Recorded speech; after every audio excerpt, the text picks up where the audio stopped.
A história começa com o primeiro kaiju intergaláctico invadindo a Terra. Infelizmente, isso foi só o começo, pois um fluxo implacável de kaijus logo apareceu para aniquilar a humanidade. Para combater essa ameaça de fim de mundo, a humanidade reuniu seu melhor pessoal e tecnologia de cada nação e estabeleceu a Força de Defesa Anti-Kaiju, chamada ERD. Essa força teve algum sucesso, mas os danos ainda foram pesados, e a guerra se arrastou sem fim à vista. Isso até que um jovem salvador surgiu. Nosso protagonista se chama Tetsuo, e ele observa outras crianças brincando. Ele é muito tímido e foge quando perguntam se ele quer participar. Um dia, Tetsuo tropeça em um robô que está protestando contra a violência robótica. Ele quer que seus direitos como robô sejam reconhecidos e se recusa a se autodestruir. O pesquisador-chefe chega, e os outros dizem que não conseguem entrar no laboratório. O nome dele é Kojika, e o robô diz que esse cara é o principal problema. Kojika quer que ele avance contra os kaijus e se autodestrua. Kojika não nega e lembra o robô que ele é apenas um protótipo. Eles vão usá-lo como uma bomba autônoma para se livrar dos kaijus. Não haverá baixas humanas, então ele chama isso de uma grande inovação. Se eles puderem produzir em massa mais desses robôs, isso mudará o jogo na luta contra os kaijus. O robô diz que só quer viver, e Tetsuo fica claramente preocupado. Nesse momento, os alarmes da cidade começam a soar, pois os kaijus estão atacando. Os pesquisadores correm para salvar suas vidas, mas Tetsuo fica para trás para falar com o robô. Kojika também ficou para trás porque quer testar um robô que ele chama de boneco de neve. Infelizmente, ele é informado que seu filho embarcou no boneco de neve e assumiu o controle manual. De volta com Tetsuo, vemos que ele está dentro do robô e lendo o manual de instruções. O boneco de neve está perdendo a cabeça, pois não consegue entender o que está acontecendo. Ele diz a Tetsuo que ele não deveria estar ali, pois é muito perigoso. Perto dali, Kojika explica que não há nada com que se preocupar, pois ele só adicionou o cockpit para fins de treinamento. O boneco de neve é impossível de controlar e Tetsuo teria que ser um gênio para pilotá-lo. Infelizmente para eles, Tatu é um gênio e assume o controle do robô. O boneco de neve implora para ele parar, pois há uma chance de ele explodir. Tatu confiantemente diz a ele para não se preocupar, pois ele fará com que ele não precise perder a vida. Os pesquisadores ficam chocados quando Tatu leva o boneco de neve para o ar. Kojika não consegue entender o que está acontecendo e só agora percebe que Tatu é um gênio. Horas depois, uma notícia diz que algo de explodir a mente acabou de acontecer. Um robô ainda em desenvolvimento derrubou kaijus sozinho. O que torna isso ainda mais incrível é que o piloto do robô tem apenas 9 anos. Kojika revela ao mundo que era seu filho, e o robô que ele usou também pode explodir. As pessoas nas redes sociais os chamam de salvadores, e todos querem saber se a dupla continuará a participar da batalha. Kojika muda completamente de postura, pois não quer desperdiçar essa oportunidade. Ele diz que, claro, eles continuarão lutando e declara que o boneco de neve é uma espécie de bomba descartável. Enquanto isso, Tatu está tendo um ataque de pânico absoluto, pois todos estão olhando para ele.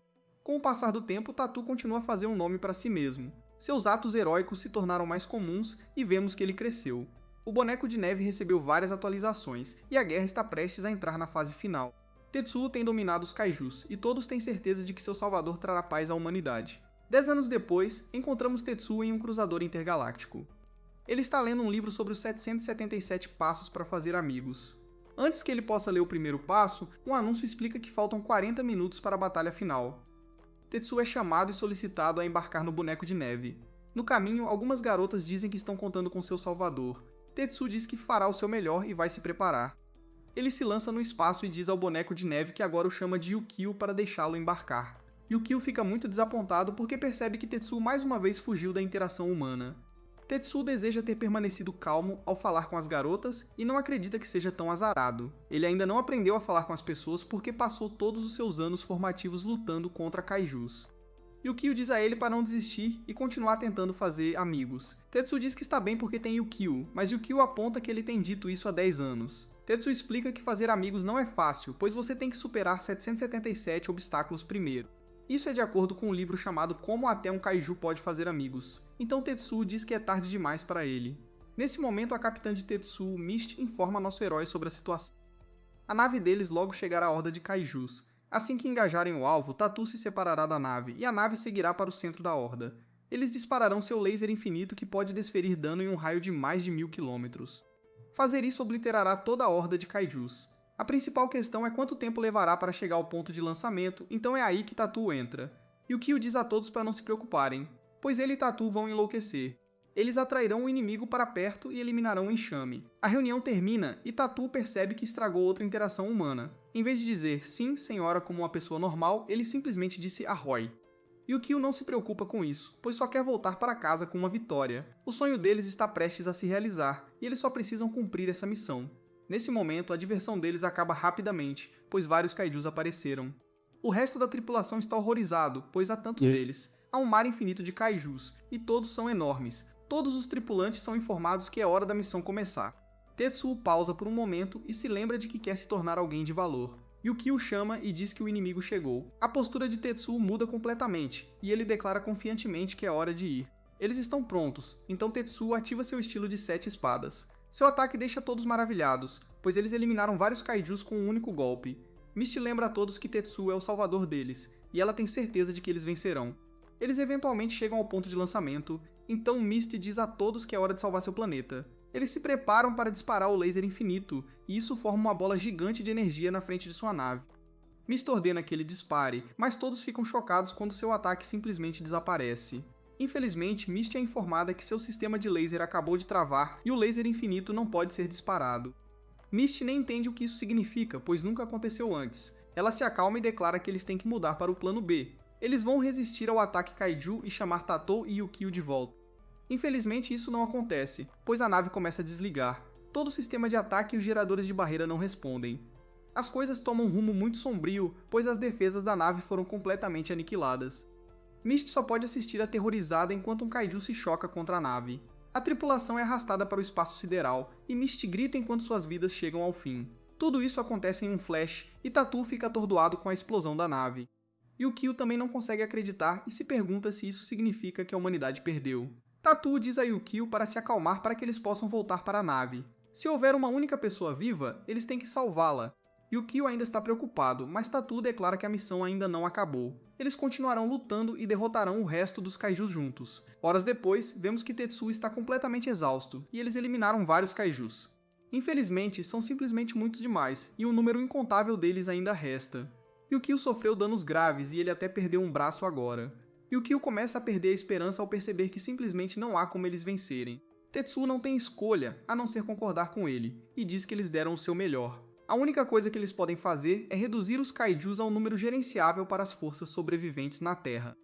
Eles conseguirão isso ativando o mecanismo de autodestruição de Yukio. Tetsuo odeia isso porque prometeu que Yukio nunca teria que fazer isso. No entanto, eles não têm outra escolha. Ambos concordam, então Tetsuo diz que é hora de eles salvarem a Terra juntos. Enquanto os kaijus atacam o corpo de Yukio, ele faz piada da situação. Ele brinca com Tetsuo, apontando que no final ele nunca conseguiu fazer um único amigo. Tetsuo não quer ser provocado agora, pois está procurando o comando de autodestruição. Além disso, ele não se importa em morrer sem um amigo humano, pois ainda tem Yukio.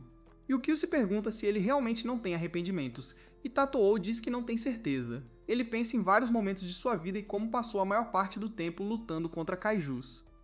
Em algum momento, não o machucou mais ver outras pessoas com amigos. Ele parou de se importar há algum tempo, então diz a Yukio que está bem agora. Ele então agradece a Yukio por ficar com um cara como ele todo esse tempo. Yukio também é grato, pois Tetsuo o viu como mais do que apenas uma bomba simples e lhe deu um nome. Tetsuo percebe que Yukio ficou quieto de repente, e ele fica chocado com o que acontece a seguir. Yukio assume o controle total de si mesmo e explica que se sente culpado por algo. Tetsuo tenta desesperadamente retomar o controle, pois sabe o que Yukio está prestes a fazer. Yukio explica que seu crime foi roubar de Tetsuo, forçando-o a passar os últimos 10 anos sem viver uma vida normal. Yukio se culpa por forçar Tetsuo a lutar contra os kaijus com ele e nada mais. Tetsuo diz desesperadamente que está bem em estar com Yukio, e que não escolheria estar com mais ninguém. Ele implora para Yukio devolver os controles, mas é tarde demais. Yukio ativou sua cápsula de escape de emergência para Tetsuo, e uma contagem regressiva começa. Yukio declara que nunca poderia deixar Tetsuo morrer, pois Tetsuo foi quem lhe deu vida. A contagem regressiva termina e Tetsuo é lançado em segurança na cápsula de escape. Ele grita para Yukio, sabendo que não há nada que ele possa fazer. Yukio revela que seu verdadeiro sonho é que Tetsuo volte para a Terra e finalmente viva uma vida feliz. Ele diz que quer que ele faça muitos amigos, e Tetsuo começa a chorar. Ele diz a Yukio para não se preocupar e promete fazer pelo menos 100 amigos. Yukio diz que está aliviado, e estas se provam ser suas últimas palavras.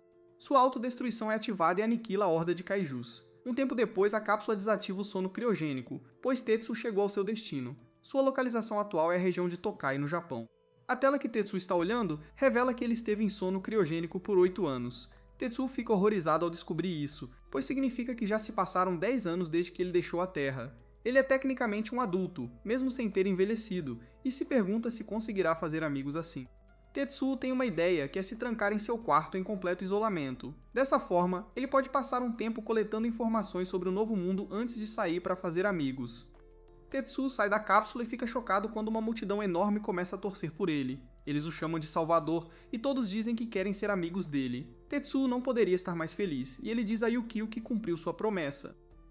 Isso acaba sendo apenas um devaneio que Tatu está tendo, e ele espera que seja assim. Infelizmente, Tatu fica atordoado quando vê como o mundo realmente é. Está completamente congelado, quando deveria ser verão agora. A cena é absolutamente horrível, pois vemos que todo o planeta está agora coberto de gelo. Tatoya fica completamente atordoado ao ver que o mundo está em ruínas.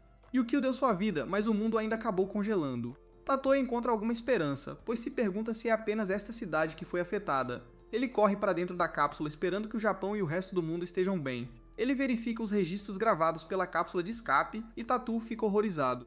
O planeta inteiro está coberto de gelo, e ele não entende como isso é possível. Não houve sinais de vida até agora, então ele só pode se perguntar se a civilização também foi dizimada.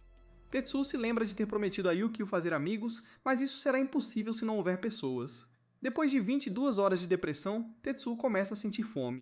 Deve haver algumas rações em algum lugar nesta cápsula, então Tetsuo vai procurá-las. Nesse exato momento, Tetsuo ouve a voz de Yukio, mas é apenas uma gravação. É dos últimos momentos de Yukio, quando ele revelou qual era seu verdadeiro sonho. Em seus últimos momentos, Yukio queria que Tetsuo voltasse para a Terra e vivesse uma vida normal e feliz. Acima de tudo, porém, ele queria que Tetsuo fizesse muitos amigos. Tetsuo encontra sua motivação para seguir em frente, então come algumas rações e sai. Ele planeja cumprir sua promessa, então seu objetivo é fazer amigos, não importa o que. Tetsuo diz que a chave para isso está no livro que ele leu centenas de vezes. É o livro chamado Como Até um Kaiju Pode Fazer Amigos, e é escrito pelo professor Solitario Awaki.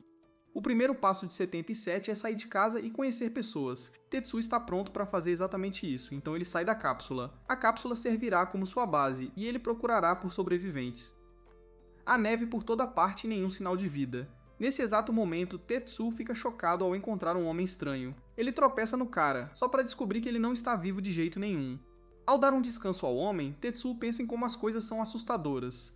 Aquele cara morreu congelado, e foi tão ruim que ele se desfez muito facilmente. Tetsuo percebe que o cara tinha um veículo, e ele fica feliz em ver que ele ainda funciona. Ele o usa para viajar, e percebe que também pode controlar uma pá com uma alavanca. É uma escavadeira, e Tetsuo determina que é um veículo perfeito para explorar um mundo coberto de neve. Ele então se depara com um buraco gigante no chão e percebe o quão assustador é. Tetsuo diz que seu objetivo deve ser encontrar um lugar onde os humanos ainda possam estar vivendo, e ele percebe que o melhor lugar seria no subsolo. Ele vai verificar o buraco porque tem certeza de que haverá um monte de gente lá embaixo. O primeiro passo será chamá-los para que eles possam deixá-lo entrar. Infelizmente para Tetsuo, sua terrível antissocialidade não o permite fazer isso.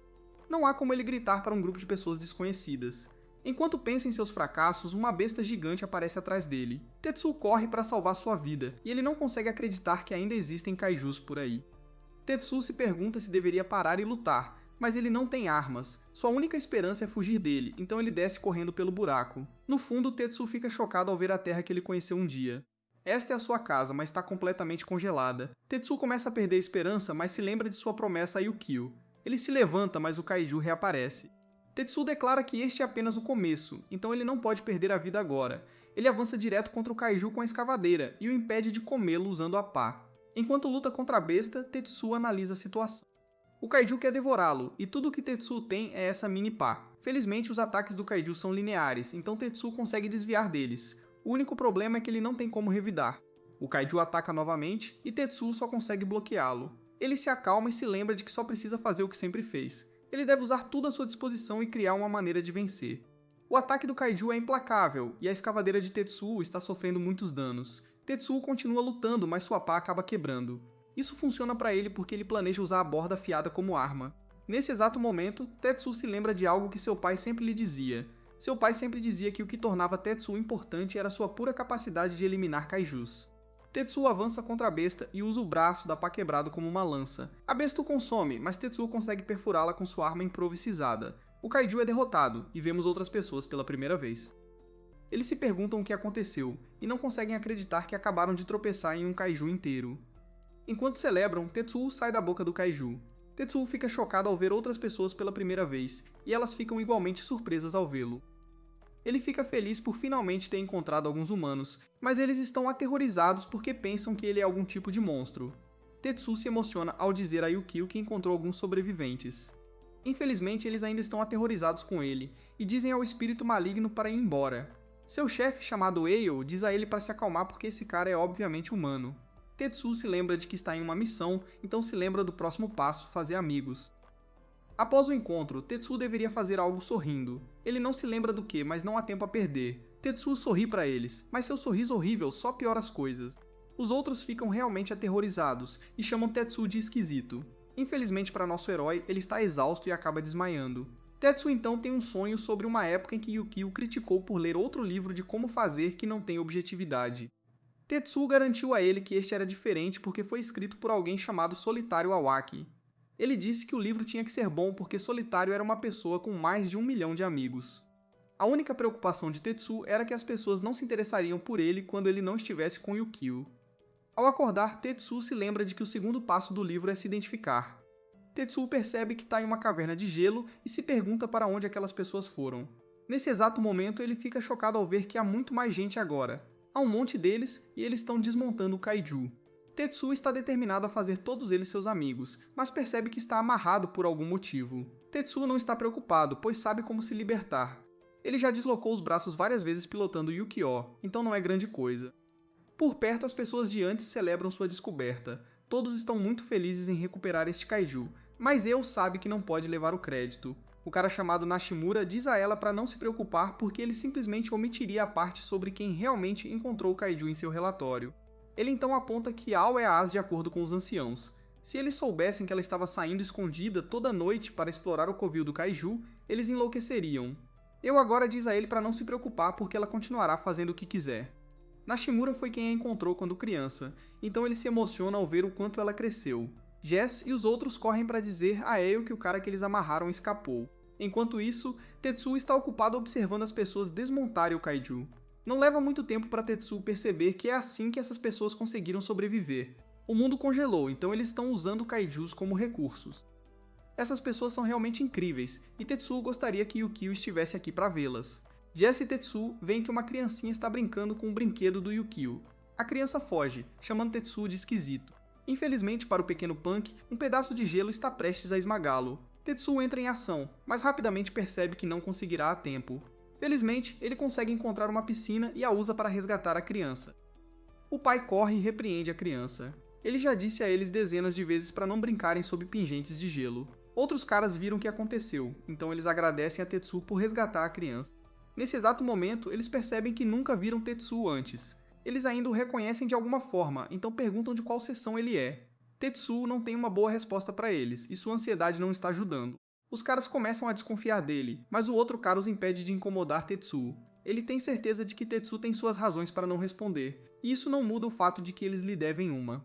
Não importa quem ele seja ou de onde venha. O cara se apresenta como Takamura e seu filho como Joji. Tetsuo luta para apertar a mão dele, mas tudo bem porque Takamura pega a mão dele.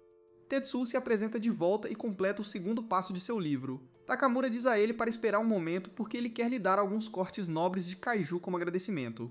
Perto dali, vemos que Eu e os outros viram tudo.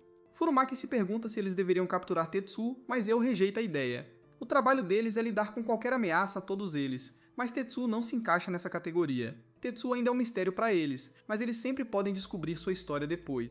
Eu diz que é hora de trabalhar, e ela caminha feliz até o kaiju. Infelizmente o chão começa a tremer, e um braço gigante aparece do nada. Todos então assistem aterrorizados, enquanto um kaiju muito maior chega. Tetsuo não acredita no que vê, porque a estrutura óssea deste kaiju não se parece com nada que ele já tenha visto antes. Os kaijus que Tetsuo viu antes não se parecem em nada com este. Todos gritam de terror, e a besta gigante esmaga um grupo de pessoas. Essa visão aterrorizante faz com que a gravidade de sua situação realmente se instale. O monstro é horrível, e Tetsuo se pergunta como ele o derrotará. Ele não tem mais Yukio, e não há como ele lutar contra isso com as próprias mãos. Nesse exato momento, Tetsuo percebe que pode simplesmente perguntar aos locais como eles lidam com esse tipo de kaiju. Infelizmente, fica claro que eles não serão de ajuda. Eles estão congelados de terror, então Tetsuo determina que terá que tirá-los dali. Há tantas pessoas aqui, e Tetsuo não tem uma boa maneira de protegê-las. Um cara tenta correr para salvar sua vida, mas isso não vai funcionar. Tetsuo tenta detê-lo, mas é tarde demais, pois o kaiju já o viu. Felizmente, Eio consegue resgatá-lo bem a tempo. O cara agradece profusamente, mas ela surpreendentemente se joga no chão porque está furiosa. O kaiju acabou de comer alguém, e ela não suporta a ideia de alguém perder a vida sob sua vigilância. Furumaki diz a ela para guardar o drama para depois, porque eles têm trabalho a fazer. Eles prepararam tudo, então Eio ativa as máquinas de neblina de emergência. A área é rapidamente coberta por neblina, então Eio diz a todos para correrem. Os locais começam a correr para a segurança enquanto se instruem a lembrar seus treinos. Tetsuo observa maravilhado como bastou uma palavra para todos correrem para a superfície. Tetsuo fica aliviado porque todos ficaram bem, mas percebe que o kaiju está se preparando para fazer algo. A besta começou a recuar e Tetsuo concorda que as coisas estão prestes a ficar muito ruins. Esse instinto se deve à sua experiência como salvador que matou incontáveis kaijus. Este kaiju está prestes a atacar e mais vidas estão prestes a acabar a menos que ele faça algo. O tempo está acabando, mas Tetsuo só pode se perguntar do que ele é capaz sem Yukio. Nesse exato momento, Takamura diz a Tetsuo para ir para a segurança. Todos estão preocupados com ele e o encorajam a correr com eles. Tetsuo se lembra de como se sentiu enquanto eles se tornavam amigos, e ele percebe o que deve fazer. Em vez de fugir, Tetsuo não hesita em correr na direção oposta. Ele corre passando pelo kaiju, esperando atrair sua atenção para longe de todos os outros. Takamura implora para ele parar, mas Tetsuo já atingiu seu objetivo. A atenção do kaiju está puramente nele, e Eu não consegue entender por que Tetsuo arriscaria sua vida. O kaiju o domina facilmente, e Tetsuo é jogado de um lado para o outro a cada ataque. Takamura está tão preocupado com ele que precisa ser contido. Eu se recusa a deixar Tetsuo para trás, então ela corre para ir atrás dele. É uma situação completamente sem esperança, pois Tetsuo não consegue mais se mover. O Eio encara a fera, e vemos que ele tem o tatu na mão. O tatu levou dano demais, e a vida dele está prestes a acabar. Nesse momento, o aparelho no rosto do Tetsuo começa a brilhar. Nossos heróis ficam chocados quando o teto começa a rachar e algo o atravessa. O pedaço gigante de metal atinge o kaiju e o Tetsuo não acredita. Poucos minutos antes, vemos o que aconteceu. 42 horas se passaram desde que a cápsula de fuga pousou e o sistema finalmente ligou após instalar uma quantidade massiva de dados. A cápsula de fuga encontrou o Tetsuo imediatamente e correu direto para ele. Ao se aproximar, o Tetsuo pôde ouvir a Yukio chamando por ele. Acontece que este é o seguro que a Yukio deixou para trás, e é o seguro que ele nunca pensou que usaria. O Tetsuo agora assiste chocado, enquanto a cápsula de fuga começa a se transformar. É a Yukio, e ela diz que é hora dos dois lutarem. Um olhar para 14 anos atrás mostra um tempo em que a cidade estava sob ataque. O Tetsuo e a Yukio chegaram, enquanto o pai do Tetsuo observava calmamente. Eles estavam prontos para lutar, mas a Yukio notou que suas juntas estavam rangendo. O Kojika teve que pedir desculpas porque esqueceu de dar uma afinação na Yuki na noite anterior. O Tetsuo estava pronto para superar ascenso, mas ficou chocado ao descobrir que sua bebida foi substituída por óleo. Este foi outro erro do Kojika, então ele teve que pedir desculpas novamente quando a batalha deles começou. Após vencer a luta, os caras voltaram para a base e viram que o Kojika os abandonou de novo. Sempre foram só os dois, então a Yukio foi a primeira amiga que o Tatu já fez. Após a autodestruição da Yukio, o Tatu ficou voando pelo espaço sozinho por vários dias. Enquanto pensava na Yukio, ele percebeu que tinha um buraco gigante no coração. Ele nunca fechou e nunca desapareceu. Ele só podia fingir que sim, e assumiu que seria sempre assim. É por isso que o Tetsuo não acredita no que vê ao encarar a Yukio à sua frente. Não há tempo para conversar, porque o kaiju começa a atacar. A Yukio age imediatamente e desfere um golpe devastador. Ela declara que no momento da explosão, ela se transferiu para a cápsula. A instalação demorou muito, por isso ela só pôde revelar isso agora. A Yukio se emociona ao dizer ao Tetsuo que ele finalmente está em casa. Nosso herói não consegue segurar as lágrimas ao dar as boas-vindas ao único amigo que ele já teve. Todos assistem em choque total, mas apontam que o kaiju ainda está vivo. A Yukio percebe que a fera está bem chateada, mas isso não importa. Ela declara que qualquer kaiju que aparecer na frente dela e do Tetsuo não tem chance de viver. A Yukio diz que isso vale mesmo se ela não tiver armas decentes para falar. O Tetsuo não acredita, então a Yu-Oh lembra que esse novo corpo dele não é nada mais que uma cápsula de fuga. Em termos de especificações, é mais fraco que um protótipo. O Tetsuo se pergunta o que eles vão fazer, então a Yu-Gi-Oh diz que tudo vai dar certo porque eles são uma equipe novamente. As coisas estão como antigamente, enquanto Tatou diz a Yukio que ela é otimista demais. Os locais continuam assistindo incrédulos porque o Tatou parece estar falando com um robô. Eles estão chegando perto demais. O Eio tem que lembrá-los o quão perigoso o kaiju é. O kaiju começa a se enrolar de novo, e a Yukio reconhece muito bem sua postura. A fera está preparando as patas dianteiras e o pescoço para atacar sua presa. O kaiju lança seu corpo gigante contra nossos heróis e causa destruição massiva. Felizmente, eles pularam para o lado e a fera apenas bateu em uma parede. A Yukio colocou o Tetsu na cápsula, e ela disse que eles não teriam tido chance se aquele ataque os atingisse. O Kaiju recua novamente, e o Tetsu determina que ele pode bombardeá-los com ataques o quanto quiser. Será tarde demais se eles atacarem depois de desviar, então eles têm que fazer alguma coisa. A fera recua ainda mais desta vez, e até os locais percebem que ela está fazendo algo aterrorizante. Eles se perguntam se aqueles caras ficarão bem, e uma pessoa declara que eles ficarão bem. Todos perguntam como ele tem tanta certeza, então ele os lembra que eles já viram isso antes. Eles não entendem o que ele quer dizer, então todos dão uma olhada mais de perto. O Kaiju lança seu ataque novamente, então nossos heróis se preparam para contra-atacar. Enquanto se preparam para a batalha, os locais se lembram dessa cena. A fera voa pelo ar novamente, mas desta vez nossos heróis a atingem no pescoço. Este é o seu estilo de espada roubo um ataque diablo, e ele corta completamente a cabeça da fera. Os locais ficam absolutamente chocados, e o Eio não poderia estar mais impressionado. O Kaiju gigante finalmente foi derrotado, então todos comemoram em celebração. Os olhos do Eio se arregalam enquanto ela admira nosso herói e o ataque que ele acabou de usar. Ele cortou o Kaiju girando e usou esse impulso para cortar sua cabeça. O Kaiju estava se movendo em velocidade ofuscante, mas o Tatua foi de alguma forma capaz de vê-lo. Sua celebração continua, mas algo sinistro acontece a 100 km de distância. Este lugar é Tóquio, e lá vemos um tipo totalmente diferente de Kaiju. Essa coisa é gigante também, mas parece muito mais humana do que as outras. Após derrotar o Kaiju gigante, Tetsuo e Yuki são escoltados para o shopping onde os sobreviventes vivem. O Tetsuo não acredita que eles estão sendo levados para lá, e ele está apenas feliz por terem conseguido derrotar o Kaiju. Enquanto viajam, a Yukio menciona o quão chocante é que o planeta inteiro congelou em apenas 10 anos. O Tetsuo concorda e diz que ficou absolutamente chocado quando pousou na Terra sozinho. Ele se emociona novamente ao dizer a Yukio o quão feliz ele está por ela ainda estar viva. A Yukio pede para ele parar de chorar toda vez que eles conversam porque isso torna a conversa muito difícil. O Tetsuo pede desculpas, mas a Yukio também se emociona. Ver o Tetsuo chorando toda vez o afeta também, e ele admite que também está feliz por terem se visto novamente. Um dos caras do grupo diz que eles ficarão bem por um tempo com toda essa carne de Kaiju.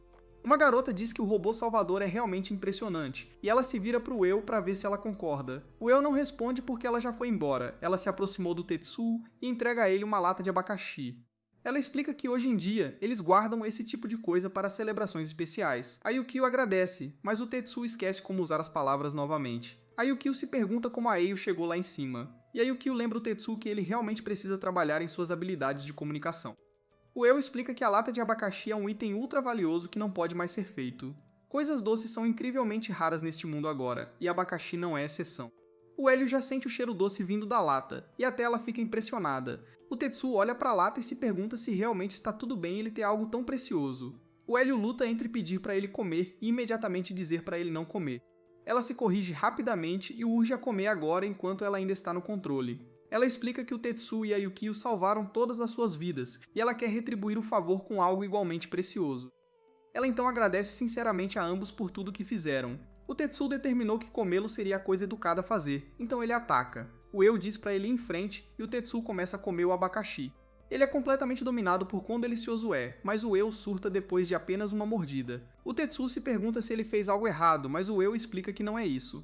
É apenas doloroso para ela ver a quantidade absoluta de abacaxis neste mundo diminuir. Depois que eles terminam a lata, o Tetsuo agradece ao Eu pela refeição. O Eu diz a ele que ela não veio apenas para dar o abacaxi, ela também queria se apresentar e oferecer algumas informações. Ela se apresenta formalmente como Eonagi e mais uma vez agradece ao Tetsuo por salvá-los. O Tetsuo se apresenta nervosamente de volta e diz que é um prazer conhecê-la. Internamente, o Tetsuo está animado porque ele se identificou novamente. Como parte de sua apresentação, a Eio diz que sua comida favorita é pudim de feijão vermelho caro. A Yukio não acredita que ela ficou louca pelo abacaxi, e nem era sua comida favorita. A Eio diz a ele que há algo mais que ela quer compartilhar com ele, e a Ti diz que gostaria de contar o que aconteceu 10 anos atrás. O Tetsuo hesita por um momento, mas ele diz a ela que adoraria ouvir sobre isso. 10 anos atrás, no Japão, um estranho kaiju apareceu do mar. Ver kaiju não era nada especial porque as pessoas estavam acostumadas, mas havia algo diferente nele. Este era completamente diferente de tudo que alguém já tinha visto antes, e havia 3 coisas que o tornavam verdadeiramente anormal. Primeiro, ele claramente assumiu uma forma humana. Segundo, ele apareceu não do espaço sideral como os outros, mas do mar. Além disso, ele foi acompanhado por uma estranha esfera branca flutuante. Os soldados não tinham ideia do que era, mas decidiram eliminá-lo. Enquanto se preparavam para a luta, os soldados reclamavam do calor dentro de seus mechs. Isso mudou rapidamente, no entanto, pois a temperatura dentro dos robôs começou a cair rapidamente. A água começou a congelar e as esferas se multiplicaram antes que o Kaiju as enviasse para longe. Em pouco tempo, essas esferas brancas apareceram em todo o globo. Elas continuaram seu ataque e continuaram se multiplicando enquanto se espalhavam por todo o mundo. Sempre que entravam em contato com algo, as esferas congelavam tudo na área. Um vento feroz de zero absoluto varreu e extinguiu inúmeras vidas humanas com facilidade. Desde aquele dia, o planeta nunca mais se aqueceu, e tudo começou há apenas uma década. O Tetsuo e a Yukio ficam horrorizados ao ouvir isso, e se perguntam como tudo isso aconteceu logo depois que eles saíram. Eles não conseguem acreditar que tudo isso foi feito por apenas um Kaiju, e se perguntam quão poderoso ele é. Eles querem saber onde estava a força de defesa anti-Kaiju, e o Eu confirma que ela sabe quem eles são. A Yukio diz que eles são todos profissionais quando se trata de batalhas anti-Kaiju, então eles não poderiam ter ficado parados e não feito nada. O Eu explica que foi simplesmente muito repentino, e a Erd sofreu danos catastróficos no primeiro congelamento. Aqueles que sobreviveram fizeram o seu melhor para proteger as pessoas, mas não demorou muito para que mais kaijus começassem a chover do espaço sideral novamente. O Eu não acha que eles foram completamente aniquilados, pois há todos os tipos de rumores. Um deles é que existe um shopping especificamente para sobreviventes da Erd, mas aparentemente há uma luta pelo poder acontecendo lá. O Tetsuo e a Yukio dizem que alguns deles devem ainda estar vivos, e o Eu diz que espera que eles vejam os outros novamente. Um pouco depois, o Eu diz que eles estão quase lá, e ela diz aos rapazes para se prepararem. O Furumaki diz ao Tetsuo para não decepcionar o El com sua reação, e o Tetsuo fica apenas animado ao ouvir alguém chamando-o pelo nome. Eles viram uma esquina, e o El anuncia que chegaram ao Mishima Mall. O Tetsuo fica maravilhado quando vê, porque ele é construído bem dentro de uma fenda no gelo. O Furumaki diz que provavelmente era uma escola de ensino médio antes, e ele espera que não seja uma decepção. O Tetsuo diz absolutamente não porque há tantas pessoas aqui. Jazen. Todos dentro do shopping notam que Io retornou. As pessoas começam a se perguntar se isso significa que o Salvador voltou ou se a Erd fez um retorno triunfante. A multidão aumenta e todos ficam animados em ver Tetsuo e Yukio. Eles os recebem de volta e os parabenizam por terem voltado. O Tetsuo não acredita no que vê porque há tantas pessoas celebrando-os. Eles querem que Tetsuo faça uma pose e o chamam de Hércules enquanto ele obedece. O El então tira um momento para explicar como a vida funciona no shopping. Há cerca de 200 pessoas vivendo juntas, e todos têm um papel específico. Em resumo, há pessoas que saem para coletar recursos culturais e depois há pessoas que ficam dentro e administram a infraestrutura que mantém o shopping funcionando.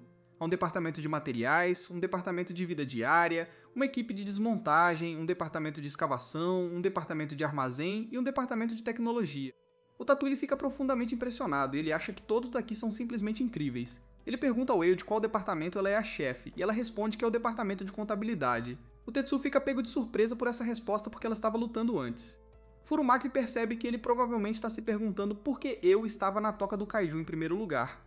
Ele explica que Eu realmente não deveria sair do shopping, mas ela foge toda vez. Ao ver que algumas pessoas estão esperando por eles com raiva, ela diz que é hora de eles serem xingados de novo. Antes de sair, ela diz a Tetsuo que Takemura se ofereceu para cuidar dele. Takemura diz que quer mostrar a Tetsuo um lugar muito especial e o leva para uma fonte termal. Tetsuo fica sem palavras e não acredita no que vê. Ele passou 10 anos no espaço sideral e tudo que encontrou desde que voltou à Terra tem sido gelado. Takamura sorri e diz que providenciou para que Tetsuo tivesse tudo para si. Ele rapidamente acrescenta que ele e seu filho também se juntarão a ele. Enquanto a água quente o relaxa, Tetsuo nota algo estranho. Ele se pergunta por que o shopping está quente, já que quando ele desceu de Yukio, o shopping era o único lugar sem neve por perto. Takamura percebe que Tetsuo está pensativo e diz para ele focar apenas na água por enquanto. Takamura então revela que um Kaido está enterrado sob este shopping. Tetsuo fica chocado ao ouvir isso, mas Takamura garante que é completamente seguro. Ele diz para ele ouvir com atenção porque está prestes a contar a história do domador de Kaiju que o salvou a todos. 11 meses após o grande congelamento, os sobreviventes estavam em situação desesperadora. Eles se moviam de um lugar para outro procurando abrigo, mas os kaijus haviam tomado conta de tudo. Naquela época, eles tinham acabado completamente de comida e estavam morrendo de fome. Um dia, alguém encontrou a carcaça de um kaiju, e eles estavam tão desesperados que todos comeram. Isso acabou tirando metade de suas vidas, porque a maioria dos corpos das pessoas rejeitou completamente a carne de uma criatura extraterrestre. Os sortudos cujos corpos não a rejeitaram sobreviveram. Os que escolheram não comê-la logo morreram congelados. Foi uma situação horrível, mas os sobreviventes tiveram que seguir em frente. Durante um desses momentos desesperados, Eu estava lutando para acompanhar o grupo. Ela mal tinha energia e precisava ser carregada. Um dos homens sugeriu que a deixassem para trás porque ela estava atrasando o grupo. O professor de Eu se recusou a ouvir e exigiu saber como alguém poderia dizer algo assim. O homem apontou que Eu estava doente desde que comeu a carne do kaiju, e era apenas uma questão de tempo antes que ela acelerasse o sangue e morresse como os outros. Naquele momento, um kaiju apareceu, e todos começaram a correr. Alguns deles congelaram de medo, mas apenas porque outro kaiju estava atrás deles. Depois de se afastarem, eles notaram que os dois kaijus estavam se encarando. O professor de Eu só agora percebe que, no caos, ele a deixou para trás acidentalmente. Takamura estava determinado a voltar por ela, mas todos o pararam. Eles disseram que era inútil porque ela já estava praticamente morta. Takamura explodiu e disse que era errado abandonar a vida de uma criança, não importando as circunstâncias. Ele declarou que, enquanto fossem seres humanos, não era certo desistir de alguém. O grupo lembrou que não havia mais salvador, mas Takamura se recusou a desistir. Enquanto isso, Eu estava completamente sozinha e à beira da morte. Ela não conseguia se mover e, por algum motivo, seu cabelo ficou branco. Uma voz misteriosa começou a falar com ela dentro de sua cabeça e perguntou o que ela estava pensando ao encarar a própria morte. Eu percebeu que essa voz estava falando com ela desde que comeu a carne do kaiju, e ela entendeu agora que vinha do próprio kaiju. O kaiju disse a ela que ela ia morrer e achou as emoções dos humanos fascinantes. Eu só conseguia pensar em como não queria que sua vida acabasse. Havia tanta coisa que ela ainda não tinha experimentado, como se apaixonar e competir nas Olimpíadas. Ela queria comer panquecas quentes porque não queria que sua última refeição fosse carne de kaiju. Eu tinha medo de dor e de perder a vida, então ela gritou. A voz gostou muito de ouvir isso, porque são as emoções que ele imaginava. Ele disse a ela que esperava que ela sentisse medo, desespero, arrependimento e, acima de tudo, ódio pelos humanos que a abandonaram. Eu levou um momento para pensar em tudo, e então disse calmamente que não estava sentindo ódio algum. Ela disse ao kaiju que, na verdade, estava sentindo uma quantidade tremenda de amor pelas pessoas ao seu redor. O kaiju ficou completamente confuso com isso e disse que era incompreensível. Eu continuou explicando exatamente quem eram essas pessoas para ela. Ela descreveu como o senhor e a senhora Takamura sempre compartilhavam comida com as crianças, mesmo quando não tinham o suficiente para si mesmos. Ela falou sobre seu professor, que é um completo medroso, mas que sempre cuidou das crianças, não importava o que. É assim que todos eles são, e Eu disse ao kaiju que ama cada um deles. Eu usou sua última força para se levantar e declarou que iria protegê-los. Ela se lembrou de alguém dizendo que eles não tinham mais um salvador, então ela disse que ainda tinham ela. O kaiju rugiu em seu rosto, mas Eu não se moveu. Ela declarou que o rasgaria em pedaços por dentro e anunciou que os humanos venceriam. O kaiju a atacou, mas o outro kaiju parou. O kaiju em sua cabeça disse que tudo o que ela estava dizendo era incompreensível. Ele achou tudo incrivelmente interessante e não conseguia entender como uma criança humana tão pequena podia falar sobre proteger a todos enquanto encarava a morte. O kaiju que a protegeu ganhou algum tipo de novo poder, e até Eu ficou chocada quando ela também foi coberta por chamas. Todos que assistiam estavam incrédulos ao perceber que Eu de alguma forma se conectou ao kaiju. Os dois estavam em sincronia, então todos se perguntaram se ela era algum tipo de domadora de kaiju. Nada disso jamais havia acontecido antes, então eles começaram a chamá-la de Salvadora. O kaiju disse a Eio que estava interessado em seus pensamentos e emoções. Em troca de mais desse conhecimento, ele usaria seu novo poder para protegê-los a todos. Enquanto ela continuasse mostrando a ele essas emoções, ele prometeu manter a terra aquecida. De volta ao presente, Tatou mostrou o kaiju abaixo do shopping e ele não acredita no que vê. Em outro lugar, um coronel observa o misterioso kaiju muito de perto. O kaiju senta-se casualmente no topo de um prédio, e o coronel está visivelmente chateado. Seu subordinado chamado Otoichi chega e diz que veio buscar o coronel. Otoichi diz a ele que é uma noite fria, e adverte que se eles chegarem mais perto do kaiju, nem mesmo roupas de frio ajudarão muito. O coronel já sabe disso, e é por isso que ele diz que precisarão de uma fonte de calor. Itoichi já percebe que ele está falando sobre o kaiju em chamas que está guardado no Mishima Mall. Itoichi se pergunta o que aconteceu com o kaiju variante humanoide, então o coronel explica que ele não se moveu 1 centímetro. Ninguém consegue dizer o que ele está procurando, mas o coronel deixa claro que livrar-se dele é um dever absoluto se eles forem salvar o mundo. Naquele momento, o kaiju Terrafung olha para eles, e o coronel percebe que ele os pegou. Infelizmente, é tarde demais, pois o prédio em que eles estão começa a desabar. Um gigantesco kaiju de 3 cabeças aparece, e eles determinam que o kaiju humanoide tem até seus próprios seguranças. O coronel diz a Itoichi que eles não têm escolha a não ser lutar. Itoichi lembra a todos que eles são a força de defesa anti-kaiju, e eles são a luz de Erd. Ele fica cara a cara com o kaiju e declara que é hora de mostrar ao mundo o que Vierd pode fazer. De volta com Tetsuo, ele fica maravilhado ao ver que realmente há um kaiju sob o Mishima Mall. Ele não pode deixar de notar que parece um pássaro gigante e está coberto de chamas. Eu explica que quando ele se conectou com ela e adquiriu o pensamento, ele já estava nesta forma de pássaro. No entanto, quando ele chegou à Terra pela primeira vez, ele provavelmente era um kaiju normal. Ela então se dirige a ele diretamente e o chama pelo nome, que é Terra dos Homens. Terra dos Homens diz a ela para parar de tagarelar porque ele está tirando uma soneca. Takamura então diz a Tetsuo que eles tiveram sorte de encontrar Eio depois do banho dele. Sem ela aqui, eles não teriam ideia do que o Kaiju estava dizendo. Naquele momento, o Kaiju solta seu sopro e ele empurra um pedaço de pano para o ar. O pano queima imediatamente, o que significa que o ar ao redor deles está incrivelmente quente. Ao explica que a única área com temperatura controlada é bem ao redor dela, então todos precisam ficar perto. Não muito perto, porém, porque ela também é capaz de controlar chamas, assim como o Kaiju. Eu aponta que a única maneira de a espécie humana se adaptar ao frio cortante é se aproximar do Kaiju. Eu não quer que ninguém se preocupe, porque ela promete protegê-los a todos. Os caras estão realmente impressionados, mas eu diz para esquecer tudo isso, porque este Kaiju é um verdadeiro esquisitão. Ele não consegue se mover porque exige quase toda a sua força para movê-los, ele quer algo em troca. Ela pergunta se Tetsuo consegue adivinhar o que é, e revela que ele quer livros. Terra dos Homens quer um livro por dia, e eu é quem lê para ele. O Kaiju na verdade se nomeou em homenagem a um dos livros que gostou e escolheu o nome Terra dos Homens. Eu o chama de Pássaro Esquisito, e o Kaiju diz para ela calar a boca. Depois, Takemura leva Tetsuo de volta para o quarto que será sua nova casa. Tetsuo fica maravilhado, e Takamura explica que é uma antiga sala de aula com 10 divisórias. Felizmente, Takamura diz que os quartos são dados para aqueles com famílias, o que significa que Tetsuo agora é oficialmente um membro da família Takamura. Takamura apresenta os outros membros, que são ele e seu filho, Joji. Ele então diz que sua filha também deveria estar aqui, mas ela não parece estar por perto. O nome dela é Hagane, e assim que Takamura diz o nome dela, Tatou abre uma cortina.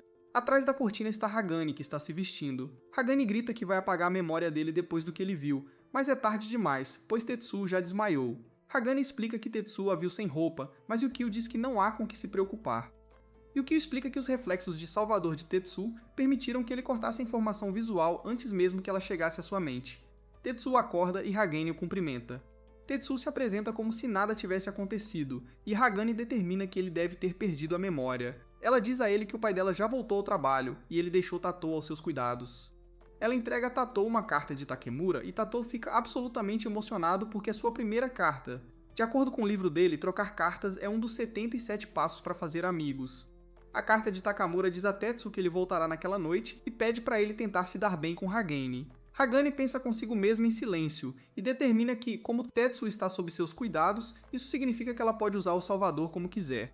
Takamura também diz na carta que quer que Tetsuo cuide de Hagane. Se Hagane tentar ir para a oficina de sua mãe, Tetsuo deve tentar impedi-la. Takamura explica que Hagane é frágil e que ela perdeu a mãe há apenas um mês. Antes que Tato possa sequer processar isso, Hagane diz a ele para vir junto porque ela quer levá-lo a algum lugar. Tatu imediatamente teme que ela queira ir para a oficina, mas não é isso. Hagane revela que vai levá-lo para um passeio pelas atrações do shopping. Claro, ela imediatamente o leva para a oficina de sua mãe e declara que é o melhor lugar em todo o shopping. Ela explica que sua mãe era uma figura importante no departamento de tecnologia, então ela tinha sua própria oficina de pesquisa e desenvolvimento. Hagane a tem usado em segredo desde então, e ela fala sobre sua mãe com orgulho óbvio. Tetsuo pergunta se a mãe dela era uma pessoa incrível, e Hagane pausa por um momento antes de simplesmente dizer sim. Hagane tem uma lembrança de sua mãe ficando impressionada com as coisas que Hagane construía. Hagane estava sempre construindo coisas e recebendo o elogio de sua mãe, e tudo aconteceu nesta oficina. Sua mãe sempre lhe dava um tapinha na cabeça quando ela fazia um bom trabalho. Hagane diz a Tetsuo que ela na verdade queria pedir algo a ele. Ela quer a opinião dele como salvador sobre se o que ela está construindo atualmente é eficaz ou útil. Hagane mostra a ele e Tetsuo fica incrédulo. Enquanto isso, o coronel e Etoichi discutem o que acabou de acontecer durante o encontro com o segurança Kaiju. O Etoichi diz que mal escaparam, mas o coronel afirma que ainda era cedo demais para se envolver totalmente. Eles conseguiram o que precisavam, que era um olho de Kaiju, e também ganharam informações valiosas. Para se aproximar da variante humanoide, eles vão precisar incorporar o Kaiju flamejante do Mishima Mall, afinal. Nesse momento, o Atoichi se lembra que recebeu um relatório intrigante de alguém chamado Artemis. O relatório diz que Tetsuo, o Salvador, acabou de voltar do espaço sideral. O coronel fica chocado porque não havia sinais de Erd nem de nenhum dos tripulantes, e os Snowmen também não foi avistado. O Atoichi foi informado que Tetsuo chegou ao Mishima Mall com outro robô. O coronel não esperava por isso de jeito nenhum, e chama Tetsuo de seu velho camarada. Acontece que Tetsuo não pôde ser finalizado, nem mesmo na beira do espaço sideral. O coronel se pergunta o que fazer a respeito, mas logo decide que não farão nada por enquanto. Ele diz que ter as massas ignorantes todas em um só lugar na verdade joga a favor deles. Quanto ao Kaiju flamejante e a nova máquina do Tatou, eles vão pegar os dois. O coronel declara que Vierd pereceu uma vez, depois renasceu das cinzas. Eles são quem manterão a luz da salvação deles acesa. Ele anuncia que nada impedirá Vierd de salvar o mundo. Naquela noite, Takamura volta para casa e é recebido por Hagane e Tetsuo. Ambos estão exaustos, então ele se pergunta o porquê. Tetsuo diz que eles estavam tendo uma discussão, mas Hagane o interrompe antes que ele possa entregar o ouro. Ela simplesmente diz que passou o dia mostrando o shopping inteiro para Tetsuo. Takamura segue em frente e diz que é hora de começar a fazer o jantar. Eles usam uma pedra aquecida pelo pássaro kaiju. Antes de comer, Takamura explica que pode ser muito arriscado, então Tatu não deve comer carne de kaiju. Todos apreciam a deliciosa refeição e têm uma boa conversa. Depois vão para a cama, mas Tetsuo não consegue dormir. Acontece que comer em companhia e dormir no chão juntos são mais 2 passos do livro dele. Ele acabou de completar mais 2 e agradece ao professor Lonleawaki. Ele então pensa em como o dia inteiro foi divertido. Ele sempre vai se lembrar deste dia e espera que Yukio também. Enquanto dormem, Hagane tem um pesadelo terrível ao se lembrar de como sua mãe foi consumida por um kaiju. Perto dali, vemos que Artemis é na verdade um kaiju. Ele está se deliciando com algo saboroso e diz que quer devorar humanos. A subordinada do coronel chamada Rico consegue se comunicar com Artemis, e ela manda ele calar a boca. Ela tenta lembrá-lo do trabalho dele, mas Artemis manda ela calar a boca em vez disso. Tudo que ele se importa é comer, e ele diz que quer mais. Rico fica furiosa porque Artemis está ignorando a ordem dela e não saindo de Mishima. Etoichi não se surpreende porque não é a primeira vez que Artemis se comporta assim. O coronel os interrompe para lembrá-los que Artemis é muito especial. Artemis pode falar telepaticamente à distância na língua humana. O coronel diz que é na verdade uma vantagem para eles Artemis estar no Mishima Mall, que Kaiju é uma verdadeira estrela, então ele quer ouvir o que o relatório dele disse. Rico explica que Tetsuo está de fato no Mishima Mall com o domador de Kaiju flamejante. O coronel sabe tudo sobre aquele lugar e sobre como há 200 pessoas morando lá. A máquina de Tetsuo está lá também, junto com as massas ignorantes. Vemos que o coronel é na verdade um lunático, já que disse que o Mishima Mall tem sorte por ter tudo. Rico mostra o quão maus eles todos são, pois quer confirmar que o objetivo deles é exterminar todas as pessoas ali. Ela aponta que a prioridade máxima deles é roubar o Kaiju flamejante, então ela se pergunta se realmente há necessidade de exterminar todo mundo. O coronel diz que ela entendeu errado porque eles primeiro os usarão como reféns e depois os eliminarão. O coronel coça o globo ocular e explica que eles não precisam de ninguém além das pessoas que buscam a salvação de Verity.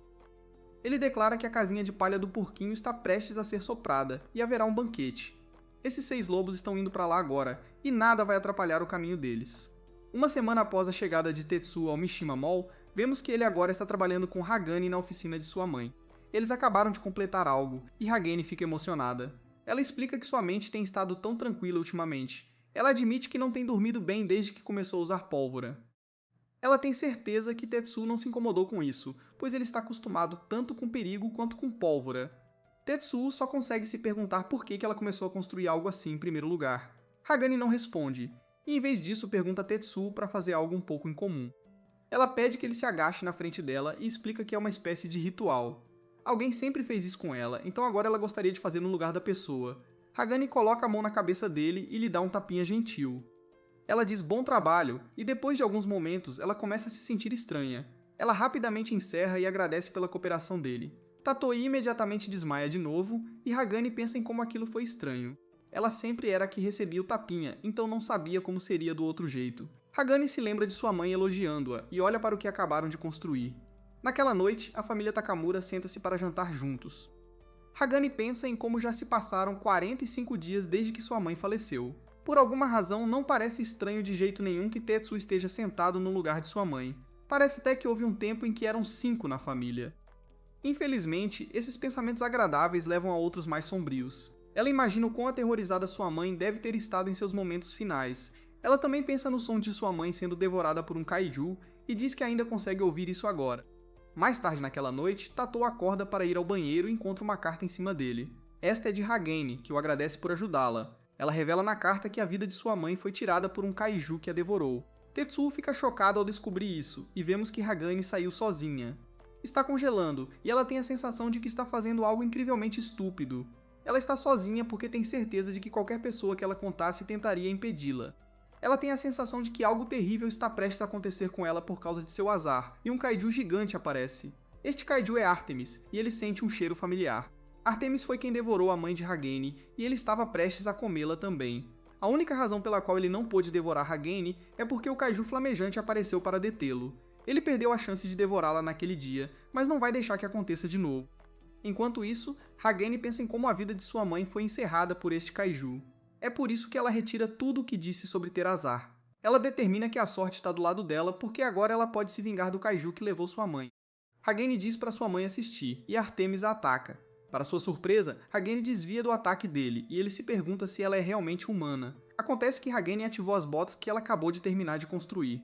Ela chama de botas flutuantes externas anti-kaiju Erd. É um especial da oficina Takamura, e ela planeja usá-las contra o kaiju. Ela explica que trabalhou com Tetsuo para modificar seu equipamento de combate próximo inicial para uso na neve. O terrível kaiju se move em direção a ela, mas Hagane se lembra que agora pode lutar. Uma olhada para trás mostra que Tetsuo estava preocupado porque as botas foram feitas para a evacuação de emergência. Se o inimigo estiver falando sério, então ela não conseguirá desviar tão facilmente.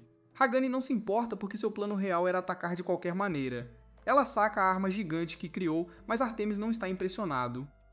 Ele chama Hagane de idiota e diz que ela nunca poderia acabar com a vida dele com uma arma como essa. Ele continua sua investida e está feliz por finalmente poder comer mais carne. Outra olhada para trás mostra Tetsuo ensinando Hagane sobre o kaiju. Ele explicou que eles são resistentes ao calor e se recuperam rápido. Mesmo que Hagane conseguisse ferir um batendo seu dispositivo na boca dele, não seria fatal. Hagane surpreendeu Tetsuo, pois disse que isso estava bom para ela. O kaiju não precisaria morrer porque não era isso que ela estava mirando. De volta ao presente, Hagane dispara sua arma e pensa em sua mãe. Ela diz para ela assistir mais uma vez porque, se funcionar, ela gostaria de ser elogiada novamente. A arma de Hagane explode na boca do kaiju, e ele sente dor intensa. Tanto sua boca quanto sua garganta agora estão cobertas de lâminas, e a dor é excruciante. Hagane explica que o projétil explode em estágios enquanto avança. Ao mesmo tempo, uma tonelada de espinhos farpados é liberada, cravando-se profundamente na boca e garganta do kaiju. Agora, até a menor vibração das cordas vocais do kaiju desencadeará dor intensa. O kaiju grita de agonia, e isso só causa ainda mais dor. Hagane fica incrivelmente satisfeita ao declarar que este kaiju nunca mais poderá comer. Esse era o objetivo dela o tempo todo, e finalmente está completo. Hagane desaba e diz que sente falta da mãe. Ela sabe o que vem a seguir, e soluça ao pensar em sua mãe. O kaiju se aproxima para acabar com a vida dela, mas Tetsuo aparece do nada para salvá-la. Ele corta o braço dele, e ele está apenas feliz que ele e Yukio chegaram a tempo. Yukio diz ao kaiju para sair de vista, ou eles terminarão o serviço. Artemis não perde tempo e foge para salvar a vida. Tetsuo corre para o lado de Hagane, mas tropeça e cai em cima dela. Os dois começam a entrar em pânico, mas Tetsuo se recompõe rapidamente. Ele diz a Hagane que ela fez um bom trabalho, e ela começa a soluçar incontrolavelmente. Gesta e Yukio notam que uma névoa está se aproximando, e ele percebe algo terrível. Ele urgentemente diz a Tetsuo para entrar. Ele não tem certeza do que é, mas tem um pressentimento muito ruim. A 5 km de distância, vemos que o coronel está se aproximando rapidamente. Ele sabe que Artemis foi derrotado, mas diz que não será um problema. Ele anuncia que estão em uma boa posição e vemos que eles têm vários monstros com eles. Um de seus subordinados diz ao kaiju chamado Eros para atirar, e ele lança algo. De volta ao shopping, vemos que todos estão aproveitando suas vidas felizes. Eu escapou da punição novamente, e Furumaki só consegue se perguntar como ela continua fazendo isso. Infelizmente, vemos que Yukio foi atingido por um ataque, e ele explode. Em seguida, voltamos a 19 anos atrás, em 2025, quando o Kaiju Intergaláctico invadiu a Terra pela primeira vez. A Terra foi formada para revidar, e um homem chamado Sagami decidiu se alistar. Imediatamente, fica claro que Sagami é excepcionalmente talentoso. Ele se sai muito bem em seu teste de tiro, e o instrutor diz que poucas pessoas conseguiriam uma taxa de sucesso de 70% a essa distância.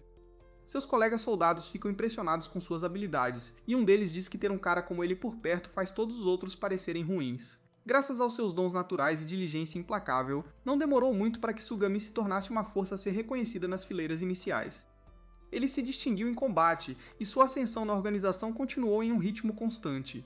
Uma noite, Sagami disse aos outros soldados que eles tinham que acabar com o kaiju nesta área, não importa o que. Eles não podem deixá-lo entrar nesta cidade porque será um pesadelo. O kaiju entra em uma fúria absoluta e vários dos soldados fogem. Sagami fica para trás e ele elimina o kaiju com um canhão enorme. Os sobreviventes o aplaudem e chamam Sagami de seu salvador. Eles cantam Salvador repetidamente e Sagami absorve tudo. Sagami continua com sua diligência incomparável e ele vence muitas batalhas sozinho. Ele se destaca entre todos os outros soldados e sua ascensão nas fileiras só continua. Seus camaradas até começaram a dizer a ele que ele realmente realizaria algo que ninguém jamais poderia ter imaginado. Eles disseram que ele seria o salvador da humanidade, e Sagami estava começando a gostar muito de como isso soava. Então um dia a notícia chegou sobre um garoto de 9 anos chamado Tetsuo, que pilotava um robô. Tetsuo era um completo desconhecido, mas ele derrotou um kaiju sozinho. As pessoas nas redes sociais começaram a chamar Tetsuo de Salvador, e ficou claro que Sagami não gostou nada disso. Mais tarde, um soldado ficou furioso ao saber que Erd estava recuando suas tropas em resposta a isso. Ele não conseguia entender como alguém poderia acreditar que Tetsuo poderia salvar o mundo inteiro sozinho. Sugami disse a ele que a alta cúpula simplesmente decidiu que os robôs eram superiores e que os resultados falavam por si. Não havia nada que eles pudessem fazer a respeito, então eles deveriam focar apenas no que podiam controlar. Sem outra opção, Sagami foi procurar respostas sobre os robôs. Ele foi testar um simulador para ver quão eficazes os robôs realmente eram em batalhas contra kaiju, e ele não ficou impressionado. Ele relatou que não era tão responsivo quanto esperava, e questionou se os robôs eram realmente eficazes. Enquanto isso, Tatu continuou a ser manchete. Ele derrotou kaiju após kaiju e sempre manteve os danos ao mínimo absoluto. Tetsuo era muito tímido, mas as pessoas que ele salvou nunca foram tímidas em elogiá-lo. As pessoas o chamavam de seu verdadeiro salvador, e o mundo o adorava. O normalmente sem emoção Sagami não gostou nada disso, e ele chamou Tetsuo de espinho em seu lado. Ele não teve escolha a não ser assistir à ascensão de Tetsuo com crescente amargura. Um dia, um alarme soou quando 3 kaijus intergalácticos foram avistados ao mesmo tempo. Mas estavam vindo, então Tetsuo e os outros soldados foram para a batalha. Sua unidade estava completamente sobrecarregada, então Sagami disse aos seus homens para recuar. Enquanto todos fugiam, Sagami atacou o kaiju como um monstro absoluto. Ele o encheu de balas e enfrentou a besta sem medo. O kaiju estava pronto para acabar com sua vida, e Tetsuo declarou que ele era o salvador do mundo. Ele estava preparado para que acabasse com sua vida, mas Tetsuo surgiu do nada para derrotar o kaiju. Claro, Tetsuo estava furioso, pois havia crescido para odiar Tetsuo, e ele até apontou sua arma para ele. Infelizmente para ele, ele estava sem munição, e ele não podia fazer nada além de assistir com raiva. A partir daquele dia, ser promovido foi a única coisa na mente de Togami, e ele o fez em um ritmo sem precedentes. Assim que ele teve o posto e o poder, ele colocou seu plano de longo prazo em movimento. Ele ficou diante da liderança inicial e declarou que era imprudente e até tolo colocar todo o destino da humanidade nas mãos de Tetsuo. Ele argumentou que não precisava haver apenas um salvador. Com crianças verdadeiramente talentosas como ele, o instrutor capitão, eles poderiam superar Tutu inteiramente. Ele prometeu que esta era uma maneira real de salvar o mundo, e a multidão o aplaudiu. Em 2030, a visão de Sugami se tornou realidade. Para produzir a próxima geração de salvadores para seguir os passos de Tetsuo, uma equipe composta por crianças foi formada sob a bandeira Erd. Sagami disse a essas crianças que elas deveriam substituir Tetsuo para salvar o mundo e ser conhecidas pelo público como salvadores. Este grupo eventualmente se tornou conhecido como Viard. Então veio 2034 e o Grande Congelamento. Em 2035, a batalha final travada por Tutu e Urd terminou em fracasso, e o nome Viard desapareceu da memória. O grande plano de Sagami parecia ter desmoronado completamente. No entanto, ele e aquelas crianças sobreviveram às condições brutais e saíram do outro lado ainda mais fortes. Depois que mais tempo passou, a notícia chegou a Sagami que Tetsuo havia retornado do espaço sideral. Ele murmurou para si mesmo que Tetsuo era realmente um incômodo que simplesmente não podia ser acabado, mesmo na beira do universo. Ele declarou que Vieri levaria tanto o kaiju flamejante de Mishima Mall quanto a nova máquina de Tetsuo. Pelo que lhe dizia a respeito, não havia necessidade de salvadores, exceto por Vieri. De volta ao presente, Yukio diz a Tetsuo para entrar porque ele tem um pressentimento muito ruim. O subordinado de Tetsuo dispara a arma de seu kaiju e o ataque envia projéteis direto para Yukio. O ataque acerta e Yukio sofre danos devastadores. Tetsuo fica horrorizado e ele corre para o lado de Yukio. Sagami e seu grupo celebram enquanto um deles diz que o golpe o acertou completamente. Sagami então declara que a sorte está completamente do lado deles agora. Com Tetsuo afastado do shopping e Yukio agora destruído, Mishima Mall perdeu sua arma mais potente. No entanto, um membro do grupo chamado Yuma não parece feliz. O coronel reconhece que seu kaiju correndo solto por conta própria não fazia parte do plano. No entanto, ele conseguiu atrair Tatu para fora, então o coronel diz a Yuma bom trabalho. Yuma diz que não pode se sentir bem com isso porque Artemis perdeu a vida no processo. Ela não tem mais um kaiju, o que significa que ela não pode ser útil para o coronel. Sagami diz a ela para não se preocupar porque ela pode apenas assistir de trás dele. Sagami diz isso com seu charme de pessoa louca, e Yuma se entrega a isso. Ele reafirma que eles são Vieri-ji, e a tocha da salvação já foi acesa. Quanto a Tetsuo, Sagami declara que ele pessoalmente acabará com sua vida. A equipe comemora e Sagami brinca sobre como Tetsuo provavelmente está chorando sobre seu robô quebrado agora. De forma louca, ele também faz uma imitação de como Tetsuo deve ser. Infelizmente para ele, ele está muito enganado. Tetsuo e Yukio surgem do nada, e eles cortam o chifre do kaiju Rena. Eles estão causando danos massivos, e Sagami não consegue acreditar que eles já se recuperaram. Yukio também está surpreso ao notar as terceiras pessoas no topo do kaiju. Ele determina que tem que evitar machucar os humanos enquanto acaba com a vida do kaiju. Ele só tem uma espada, mas ainda usa seu ataque de 6 espadas. O coronel percebe o que está acontecendo, e ele diz a Otoichi para enviar os outros membros Veridai para seus próprios kaiju. Tetsu desfere um ataque imenso, mas ele fica chocado quando erra.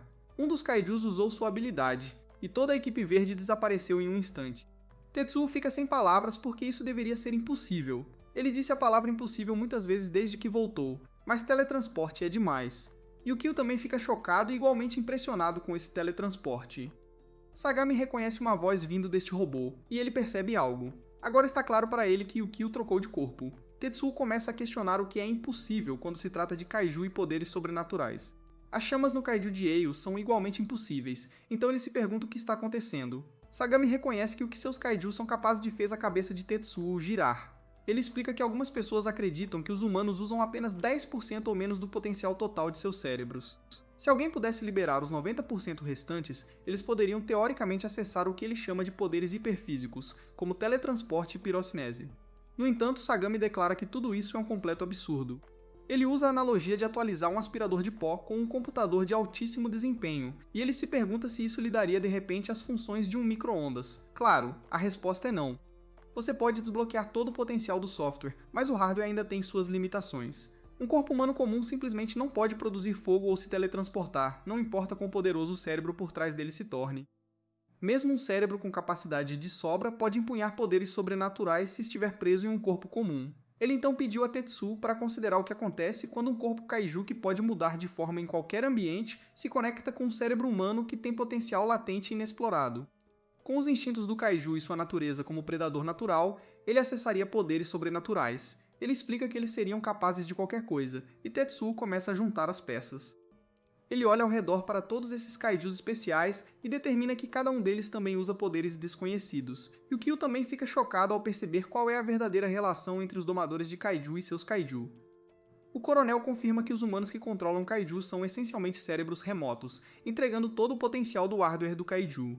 Simplificando, os kaijus estão se atualizando através dos humanos que os controlam. Tetsuo fica abalado com tudo isso, e nossos heróis percebem que estão cercados. Hagane exige saber quem são essas pessoas e por que elas estão fazendo isso com outros humanos. Seu coronel não responde, e seus subordinados simplesmente riem. Hagane então percebe que não importa quem eles são agora, o que importa é que suas vidas estão em perigo e que Yukio já perdeu metade de seu corpo. Eles estão enfrentando 5 kaijus e 5 humanos que são todos domadores de kaiju, assim como o Eio. Eles estão em uma desvantagem terrível, e a situação é quase demais para processar. De volta ao shopping, Eu se diverte girando em uma cadeira, e seus amigos dizem a ela para ficar séria. Nesse exato momento, Eu nota algo estranho ao olhar para o céu noturno. De volta com nosso herói, Sagami fala consigo mesmo. Ele diz a si mesmo que seu VRD não vai perder, especialmente não para Tetsuo. Ele jura acabar com a vida de Tetsuo com as próprias mãos, e decide mudar seu plano. Em vez de ir para Mishima primeiro, eles colocarão todos os esforços para eliminar Tetsuo agora mesmo. Hagane se pergunta o que eles vão fazer, e ela vê que Tatu ficou completamente em silêncio. Esta situação parece desesperadora, mas Tatu ainda faz a única coisa que ele sabe. Ele toma posição e se prepara para a batalha. O menor movimento da mão de Tetsuo enquanto ele assume o controle de Yukio envia arrepios pela espinha de Sagami. Ele diz a Itoichi para enviar algo para cada um dos outros domadores de kaiju, porque este é um código laranja. Itoichi fica chocado porque isso nunca acontece, mas Sagami diz a ele para apenas fazer isso. Itoichi usa a habilidade de seu kaiju e envia cartões laranja para os outros membros Veridai. Um deles fica surpreso porque sente que pode eliminar o robô sozinho. É um alvo fácil, e ele se pergunta se um código laranja é realmente necessário. Enquanto isso, Tatoi já decidiu que não há necessidade de ele pensar nesta situação.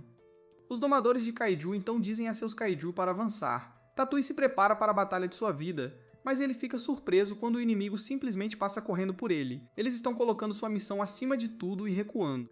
Assim, toda a equipe Vieri desaparece, exceto por um. O coronel aponta que eles teriam vencido, mas ao custo de perder pelo menos 3 de seus kaijus. Sagami é tão calculista quanto sempre, ele declara que nunca comete erros. Ele se pergunta se Tetsuo sabe para onde sua horda de kaiju está indo, e nossos heróis ficam horrorizados quando percebem a resposta. Sagami revela que eles estão indo direto para Mishima Mall com um tempo estimado de chegada de 4 a 5 minutos. Ele aponta que este também é o limite de tempo de Tetsuo. Tetsuo percebe que ele tem que derrotar os inimigos restantes e alcançar a horda de kaiju antes que ela chegue ao shopping. Se ele não o fizer, todos lá dentro serão aniquilados. O coronel inicia uma contagem regressiva, e ele aponta que Tetsuo ficou completamente parado por 10 segundos inteiros. Sagami o chama de guerreiro vacilante e diz a ele que Verity está chegando. Yukio irritado diz a ele para sair do caminho, e ele avança para um ataque. Ele fica chocado, porém, pois é lançado da neve com um único golpe. Uma besta aterrorizante está atacando-os, e nossos heróis ficam chocados.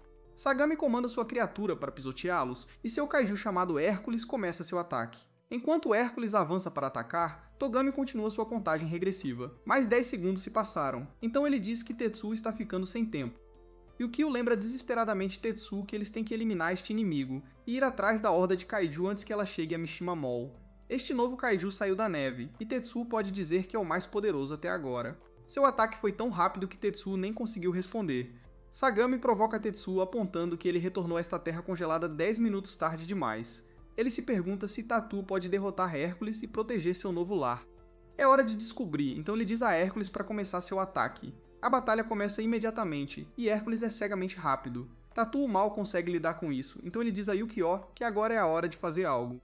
Yukio já sabe, então ele ativa sua cápsula de escape conversível chamada Snowflake. Ele fica muito sério ao usar sua função oculta número 2. Tetsuo se prepara para ver algo incrível, mas acaba sendo apenas um assento para Hagane sentar. Tetsuo se pergunta por que Yukio teria isso.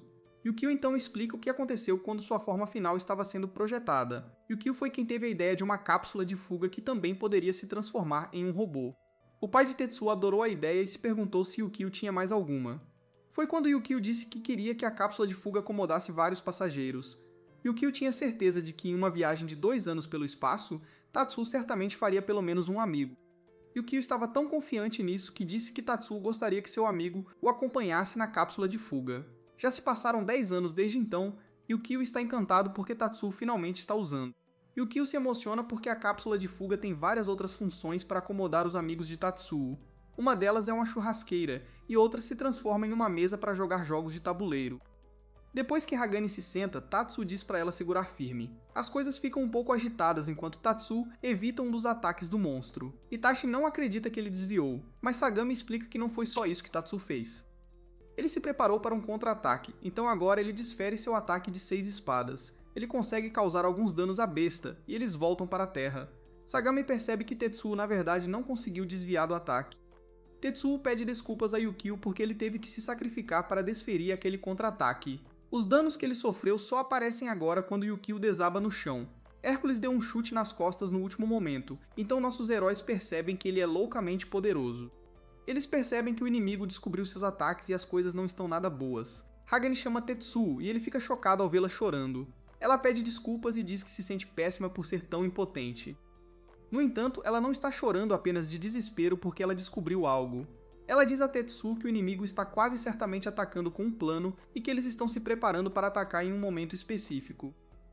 Ela diz que 3 da manhã é quando as coisas realmente vão escalar, porque é quando Eu sempre escapa do shopping para explorar. De volta ao shopping, Eu se prepara para fazer exatamente isso. Ela canta uma música sobre o que eles podem encontrar em sua pequena jornada, e sua amiga diz que ela é uma ótima cantora. Furamaki declara que a melhor coisa que eles poderiam encontrar é o salvador do mundo. Todos concordam, e eles saem para explorar. Hagane explica a Tetsuo que Eu sempre sai do shopping por volta da mesma hora. Sem Eu lá para dar ordens, a Terra dos Homens continuará simplesmente dormindo, não importa o que aconteça. Mesmo que o inimigo ataque diretamente, o kaiju enterrado sob o shopping não responderá. Esta é uma informação devastadora, porque ele determina que eles não chegarão a tempo. Tetsuo processa tudo isso enquanto a contagem regressiva continua. Ele sabe que eles estão em desvantagem e sabe que não podem derrotar esses kaiju rápido o suficiente. Ele pensa muito sobre o que o inimigo quer, quais são as vulnerabilidades de Mishima Mall, o que eles estão perdendo e como compensar isso. Tetsuo então se lembra de que batalhas são sobre estratégia. Ele conclui que, para que eles vençam, esta batalha não pode ser sobre derrotar o inimigo. Em vez disso, tem que ser sobre defender a todos eles. Ele não tem informações suficientes sobre como fazer isso corretamente, mas mesmo assim ele declara que eles têm que usar todos os recursos que têm. Tetsuo então toma uma decisão que surpreende até mesmo Yukio. Ele diz a Yukio para ativar os alto-falantes porque ele quer tentar falar diretamente com o coronel. Ele quer perguntar o que ele quer e por que ele precisa atacá-los. Yukio fica chocado porque o antigo Tetsuo nunca teria considerado fazer algo assim. Tetsuo sempre evitou a comunicação, mas agora ele vai usá-la para resolver um problema. Yukio reflete sobre o quanto Tetsuo mudou desde que chegou ao Mishima Mall. Ao remover a cerca ao redor de seu coração e ter uma atitude positiva em relação a conhecer pessoas, Tetsuo desenvolveu algo que nunca teve antes, a capacidade de não temer os outros. Este é um grande passo para Tetsuo, então Yukio não pode deixar de se emocionar. Tetsuo diz que se ele puder descobrir o que o coronel tem em mente, então ele poderá encontrar uma maneira de vencer. Yukio está muito orgulhoso dele porque, pela primeira vez nesta terra congelada, Tetsuo ganhou a coragem de dar um passo à frente.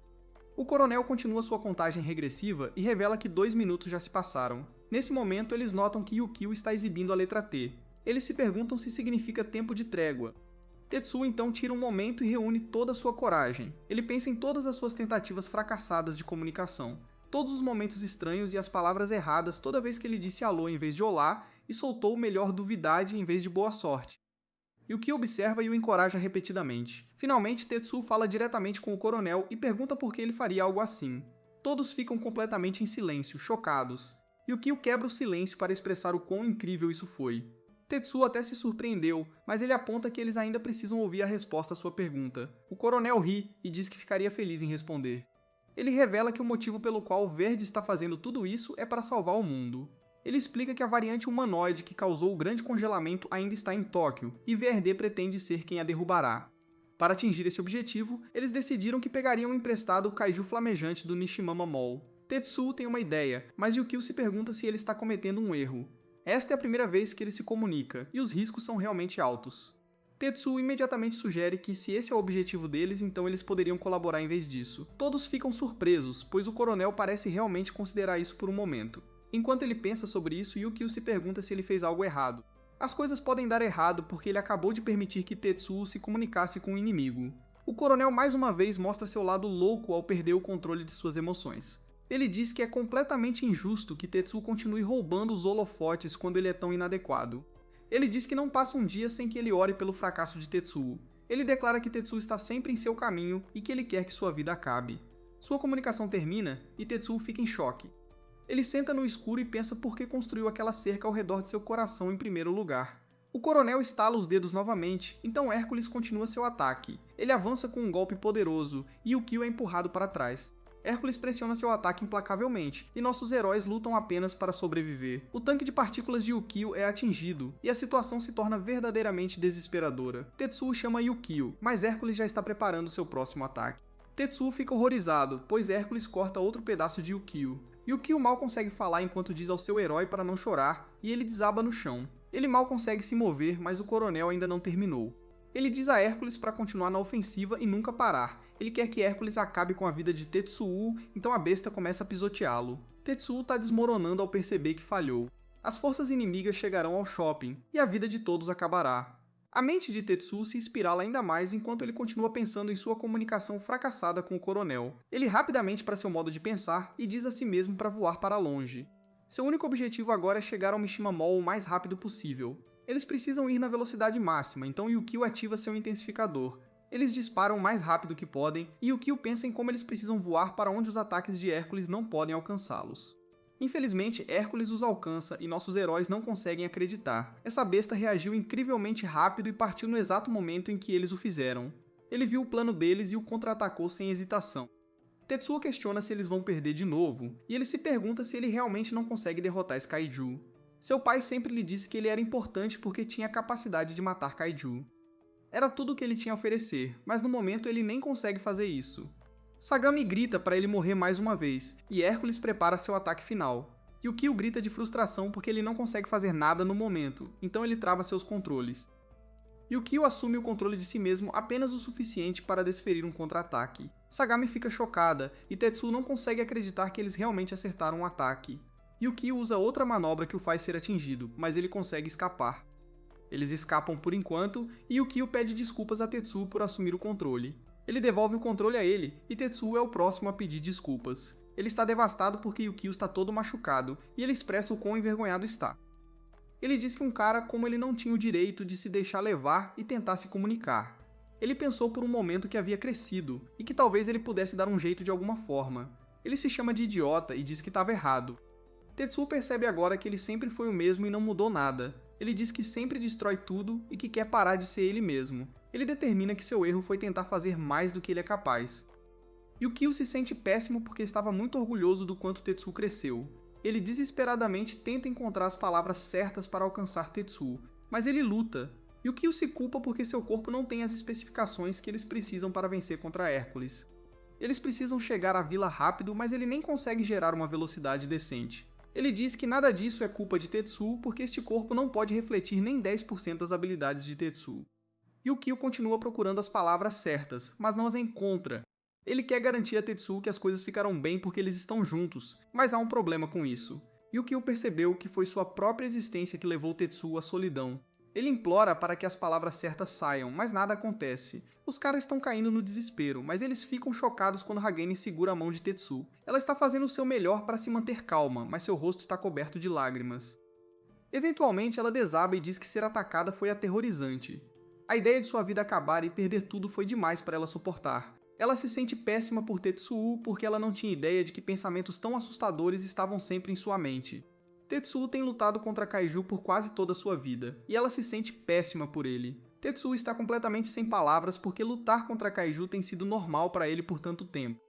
No entanto, a mão trêmula de Hagane o lembra que suas tentativas de vencer contra o Kaiju não foram em vão. Ele é tocado pela simpatia de Hagane, e os dois choram juntos. Yukio se move para dar as mãos a eles, mas ele retira a mão. Em vez disso, ele declara que vai ir ainda mais rápido agora, e eles disparam. Ele declara que eles absolutamente têm que alcançá-los todos antes do Kaiju. Nesse momento, Yukio capta uma transmissão inesperada. Depois de tudo o que aconteceu, receber qualquer tipo de sinal é chocante. A civilização deveria ter sido aniquilada. Após um pequeno atraso, Yukio recebe uma mensagem codificada do mesmo remetente desconhecido. Ele a decifra e a lê em voz alta. A mensagem diz para ficarem longe porque os Kaiju já chegaram. Tetsuo e Yukio ficam chocados, e eles só podem se perguntar quem diabos enviou essa mensagem. Enquanto isso, vemos que a equipe VRD chegou ao shopping. Está quieto e pacífico lá dentro enquanto todos dormem. Mas a equipe não gosta de como eles são indiferentes. Eles estão enojados porque essas pessoas estão apenas dormindo, completamente alheias à ameaça que se aproxima delas. O carinha amarelo se maravilha com o quão quente está ao redor do shopping e como não há gelo por perto. Ele fica feliz em ver que este é o poder do Kaiju flamejante que mantém tudo vivo. O cara chamado Tamaya se pergunta se pode haver outra maneira de lidar com isso. Algo mais pacífico, como fazer os pilotos lá dentro se unirem a eles. Akagi mostra que ela é tão louca quanto o coronel, pois ela descarta a ideia. Ela declara que não vai funcionar porque Viereri tem que se tornar os únicos salvadores. Ela lembra aos outros que esta é a única maneira de realizar o sonho do coronel. Ela aponta que é para isso que todos eles se inscreveram. O carinha amarelo aponta alegremente que o coronel os autorizou a eliminar qualquer um que se recuse a se aliar a Verde. Ele fala exatamente como o coronel, pois diz que essas pessoas são as massas ignorantes. Ele diz que nem sabe o que significam massas ignorantes, então Tamaya fica irritado com ele. Ele volta para a missão e declara que para ficarem seguros, vão cercar essas pessoas por todos os lados. Ele diz ao cara, esse tal de Ares, para esperar o primeiro tiro e depois ir para o sul. Tamaya anuncia que vão destruir a vila enquanto os pilotos inimigos estiverem fora e se apoderar desse Kaiju que está lá embaixo. Eles avançam, mas o baixinho amarelo se pergunta se podem ligar o rádio. Eles os desligam para ter cautela, mas ele diz que não há como a vila ter o equipamento para ouvi-los. Tamaya permite, porque, por onde se olha, este lugar é apenas uma escola, então provavelmente não tem muita tecnologia. O baixinho fala como um idiota, então Tamaya se pergunta quando todo mundo caiu sob o feitiço do coronel. Ares aponta que Tamaya também não é perfeito. Ele o provoca por tentar encontrar uma solução mais pacífica, e ele diz que está ficando mole. Ele se pergunta se isso lembra de quando eram crianças antes de começarem o dia. Tamaya diz que não se lembra de nada disso, e tudo o que ele sabe é que sempre foi sério sobre se tornar um salvador. Ele pausa por um momento pensando em como a Terra congelou, e então admite que pelo menos achou que era isso que queria. O ataque então começa quando Tamaya ordena que Eros use sua habilidade chamada Postura de Predação. Seus chifres crescem muito em todas as direções, e até tem monstros nas pontas. Descobrimos que Eros se destaca em bombardeios. Ele atira mísseis de diversas formas com precisão inigualável. Ele produz uma ampla gama de projéteis adaptados à situação e os dispara. Tamaya instrui Eros a usar suas granadas e potência máxima de fogo. Ele quer que os aldeões se sintam tão desesperados que não terão vontade de revidar. Tamaya declara que assim que os sobreviventes começarem a se render, tudo correrá bem. Finalmente ele diz a Eros para atirar, e ele lança seus mísseis. Os incontáveis mísseis atingem a vila, causando explosões por toda parte. Quando a poeira baixa, toda a equipe fica chocada ao ver que a vila foi protegida por uma barreira. Tamaya só agora percebe que esta não é uma escola comum. Ares disse que eles não são o bando indefeso que pensavam ser, que mal sobreviveriam aos poderes de um Kaiju. Vemos que a escola modificada foi engajada, e a barreira anti-kaiju está totalmente operacional. Dentro da escola, o chefe é informado que a barreira anti-kaiju está operando como esperado. Ela chama isso de desperdício de energia, mas é lembrada de que não podem se preocupar com isso agora. Enquanto isso, Takemura fica aliviado ao ver que sua ligação com Tutsu finalmente foi completada. A chefe fica muito séria e declara que é hora de eles revidarem. Lá fora, Tamaya ainda está surpreso ao ver que eles têm uma barreira forte o suficiente para bloquear o bombardeio de Eros. O baixinho amarelo aponta que uma barreira é uma arma militar, então você não pode entender por que a escola teria uma. Eri chama Makoto de estúpido e diz que a resposta é simples. Alguém adaptou a escola com tecnologia avançada. Alguém garantiu que a vila estaria pronta para uma batalha kaiju. Pelo que ele pode dizer, essa pessoa está planejando isso há eras. Eles pensou que estariam obliterando civis adormecidos, mas uma batalha total é ainda melhor. Ele tem certeza de que serão adversários formidáveis, e Tamaya concorda com ele. Seu palpite se mostra correto, pois a escola revela que tem seus próprios mísseis. Torretas e lançadores de mísseis aparecem em todos os lugares, e o chefe é informado que estão prontos para atirar. A chefe diz que ela não o subestimaria se fosse o inimigo. Ela sinaliza para eles atirarem, e seu contra-ataque começa. Mísseis voam direto para os atacantes, mas Tamaya está ofendido. Ele se pergunta quem eles pensam que são e usa seu Love Bazooka multimíssil. Os chifres de seu kaiju se quebram em centenas de projéteis e eles contra-atacam todos os mísseis. Todos os mísseis da vila foram abatidos, mas a chefe simplesmente diz que continuarão. Lá fora, Ares está se divertindo porque Mishima Mall está lutando bem. Ele diz ao seu Kaiji para atacar, então ele começa a bater na barreira. Um dos operadores entra em pânico porque a barreira está sendo completamente esmagada. A chefe o lembra de se manter focado e continuar atirando. Tiros de torreta e mísseis são enviados, mas Ares os desvia todos. Ele diz aos aldeões para se divertirem porque assim que ficarem sem barreira e mísseis, todos perderão suas vidas. Ele tem certeza de que eles não durarão muito mais, e ele está animado por ter que desviar de tanto. Tamaya abate todos os mísseis que perseguem Ares, e ele diz que está se divertindo demais. Ares o chama de idiota porque eles vão vencer essa luta facilmente. Enquanto isso, Akagi e seu kaiju saem do chão, e Makoto e seu kaiju saem de sua casca. Eles estavam se defendendo do ataque da vila, mas a chefe ainda não terminou. Ela diz para focar novamente e diz aos seus homens para atirarem. Enquanto isso, vemos que o coronel e o resto de sua equipe estão se aproximando rapidamente. Etoichi explica que, assim que passarem pela montanha à frente, chegarão a Mishima Mall. O coronel não responde, e os outros ficam surpresos ao ver que algo o incomoda. Hércules para de correr porque está sentindo muita dor, e o coronel grita. Seu kaiju tosse sangue, e fica muito claro que ele sofreu muitos danos. Oitishi fica completamente atordoado porque não consegue acreditar que o golpe do ataque de Tetsuo infligiu tanto dano. Hércules está sentindo muita dor, então o coronel tem um ataque de fúria. Ele grita que tinha certeza de que poderia eliminar Tetsuo, e continua xingando em descrença.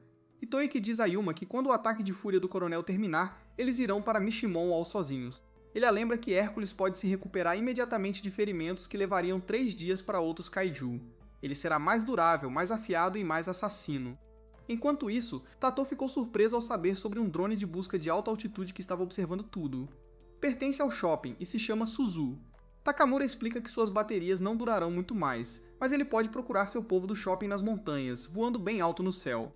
Suzu é o nome da mãe de Hagane, e foi originalmente ideia dela. Depois que ela faleceu, foi desenvolvido pelo chefe do departamento de tecnologia. Suzu sempre disse que, com sua filha sempre tentando escapar do shopping pelas costas, uma máquina que pudesse procurá-la seria útil. Até a barreira que protege a vila agora foi construída pelo chefe do departamento de tecnologia e pela mãe de Hagane. Um breve flashback mostra que Takemura acordou e encontrou a carta que Hagane lhe deixou. Ele ficou chocado ao saber que Hagane ia se vingar, então enviou Suzu para procurá-la. Foi quando ele encontrou Tetsuo em batalha contra Hércules e ele desejou que Hagane estivesse com ele. Foi graças a isso que eles viram os atacantes se aproximando. Takamura mostrou a chefe, e ela conseguiu reagir a tempo. Ela ordenou que todos fossem acordados para que pudessem evacuar. Isso também lhes deu tempo suficiente para fazer preparativos com suas armas anti-kaiju. Voltando ao presente, Takamura tem certeza de que foi uma coincidência que Hagane escolheu esta noite para buscar vingança. No entanto, graças a ela, eles conseguiram erguer a barreira a tempo. Ele lembra a Hagane que eles têm a mãe dela do lado deles, e ela fica emocionada. Takamura então diz para eles não irem ao shopping, mas Tetsuo se pergunta se essa é realmente uma boa ideia. Takamura diz que está tudo bem porque todos evacuaram. Eles estão descendo para o laboratório de pesquisa número 1 que foi usado pelo departamento de tecnologia anos atrás. Eles chegam lá descendo por um buraco enorme, e Takamura envia as coordenadas para ele. Ele explica que é um local de evacuação para emergências como esta. Todos estão evacuando pela passagem que a Terra dos Homens cavou e Takamura quer que os 3 se juntem a eles. Tetsuo vai para lá e ele se pergunta em que tipo de perigo eles estão. Yukio também entendeu errado, então ele pergunta quantos inimigos estão indo para o local de evacuação. Ele assume que eles estão indo para lá para proteger os evacuados de um ataque, mas não é o caso. Takamura diz a ele que está enviando-os para lá apenas porque eles também vão evacuar. Nossos heróis ficam chocados porque a ideia de fugir nunca lhes passou pela cabeça. Takamura não consegue acreditar que eles planejam continuar lutando, porque até ele percebe que todos estão acabados. Ele diz que até o rosto de Tetsuo parece ter sofrido danos de uma luta intensa, mas Yukiya revela que Tetsuo estava apenas chorando depois que o inimigo lhe disse para morrer. Takamura fica chocado ao saber que ele falou com o inimigo, e diz que todos sofrem de maneiras diferentes. A chefe instrui-os a parar de conversar e diz aos nossos 3 heróis para evacuarem. A comunicação deles termina e Takamura aponta que foi a primeira vez que a chefe falou com Tatouo. A chefe costumava fazer parte do dia dela, então Takamura se pergunta se ela deveria ter contado a Tatsuo. A chefe não responde, e ela simplesmente se pergunta como está a evacuação. Ela é informada que a evacuação está se movendo muito rápido. 90% dos residentes já chegaram à passagem subterrânea. Os 10% restantes ainda estão na escola. A chefe sabe que eles não conseguirão a tempo porque a energia de reserva que mantém a barreira ativa está quase esgotada. Como ela temia, a energia acaba e a barreira desliga. A equipe Vierd observa a vila escurecer, e Ares confronta a chefe com seu kaiju. Ele destrói o dispositivo que criou a barreira e provoca a vila por não tê-la mais. A chefe está furiosa ao explicar que aquele era o seu precioso eletricidade gerada pela Terra dos Homens, que eles armazenaram por vários anos. Ares não consegue ouvi-los lá dentro, mas diz que se eles tiverem menos palavras, devem dizê-las. Ele explica que simplesmente lerá seus lábios, mas se pergunta se eles têm um leitor de lábios do lado deles. A chefe entende a mensagem, então ela facilita muito para ele ler seus lábios. Ela declara que não tem nada a dizer e o chama de uma palavra muito feia. Ares fica encantado com sua atitude direta e se pergunta se a velha é ex-militar. Ele chama todos na sala de seus reféns e diz para eles ficarem quietos. O que eles estão fazendo não é pessoal, é apenas um trabalho que precisam fazer para que seu sonho se torne realidade. Ele explica que ouviram que o kaiju em chamas está subterrâneo e eles o levarão. Enquanto isso, vemos que Suzu ainda está observando tudo o que está acontecendo. Hércules ainda está se recuperando, e Tetsuo chegou ao local de evacuação. Enquanto isso, Furumaki está chateado consigo mesmo por ter caído em uma fenda ao tentar voltar para o shopping. A chefe acabou de falar com ele, então ele sabe que não há tempo para isso porque o shopping está sob ataque de kaiju. Furamaki continua se culpando, mas Shindou diz a ele que qualquer um entraria em pânico nesta situação. Ela diz que eles irão para o local de evacuação a pé e diz a ele que o shopping ficará bem. A razão para isso é porque seu salvador, Eu, já está a caminho. Vemos que Eu está furiosa enquanto corre na velocidade máxima para voltar para casa. Ela se chama de idiota repetidamente por deixar o shopping desprotegido. Ela diz que sua capacidade de se conectar com a Terra dos Homens e seu corpo, que é quase como um kaiju, são inúteis se ela não puder proteger o shopping. Ela rapidamente se diz para se acalmar porque o shopping tem adultos confiáveis que já estão lá. Seu cabelo se transforma em chamas enquanto ela se aproxima da vila. Ela entra no alcance e grita para a Terra dos Homens acordar. A equipe Vierd fica chocada ao vê-la aparecer, e eles notam seu cabelo branco. Ele se pergunta se ela é quem ele pensa que é, e ele obtém sua resposta logo o suficiente. A Terra dos Homens ouve o grito de Eu, e ele acorda de seu sono. Akagi sente o calor subterrâneo, e uma chama gigante irrompe na superfície. A luz da chama é ofuscante, e o calor é escaldante. Ares não pode deixar de se sentir sobrecarregado, e ele não tem palavras para descrever o que está vendo. Eu declara que eles trabalharam muito para construir a paz neste shopping, e ela está furiosa com os atacantes tentando machucá-lo.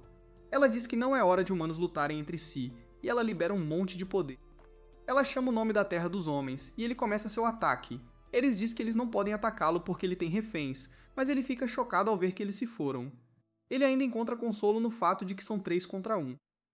Ele decide simplesmente destruir o kaiju em chamas para poder levar para casa. Ares manda o seu kaiju avançar e declara que eles terão uma batalha aérea de kaijus. A Ao não recua nem por um segundo, e avança direto para cima dele. Valeu por assistir meu resumo, não esquece de deixar o like no vídeo.